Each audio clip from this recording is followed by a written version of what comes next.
xoolal léegi soo demee ci maanaam par exemple Google bii ngay ñëw Google Play bii Google Play wala Google Chrome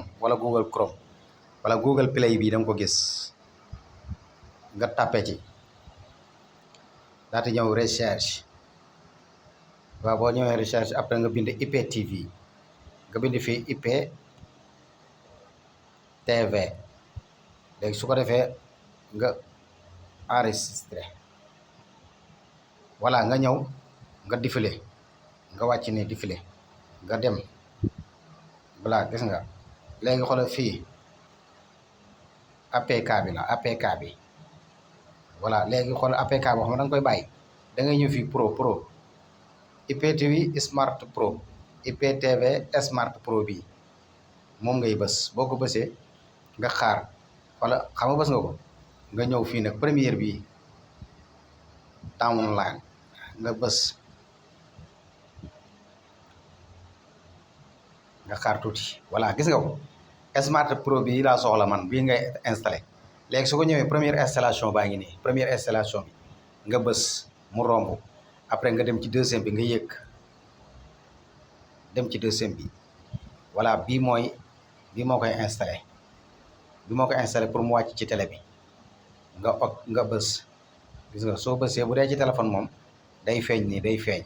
bu dee ci téléphone day feeñ nga gis muy installé wu nii mais bu dee ci télé nag ñaare ca kaw lay feeñe nga gis ko ni muy installé wu wala bu installé ba pare rek bu installé ba pare xool xaaral tuuti bu installé ba pare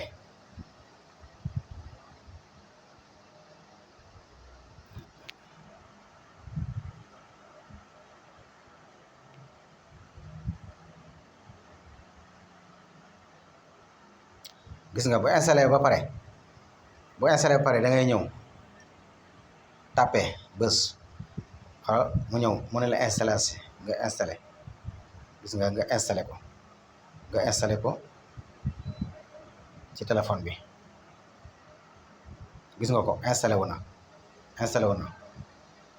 waaw gis nga installé wu na waaw bu dee ci téléphone gis nga mais ci télé tamit noonu la léegi bii rek sama code ci bii la mën a dem quoi télévision bi parfois dina jàll waaye parfois du jàll loolu moo tax télévision bi baax na loolu waaye parfois du jàll voilà nga ñëw nag ubbi soo ubbee gis nga ko soo ubbee rek gis nga ko léegi da ngay ñëw fii télévision wala nga bàyyi ko mobile léegi nga ñëw enregistré soo enregistré wala nga yéeg nga ñëw accepté nga ñëw nag ubbi fii 3 gis nga fii lay code yi dem code yi première bi NKM moo fi dem NKM voilà après deuxième bi mooy nom beeg xam nga ak email beeg yooyu noonu voilà noonu lay duggee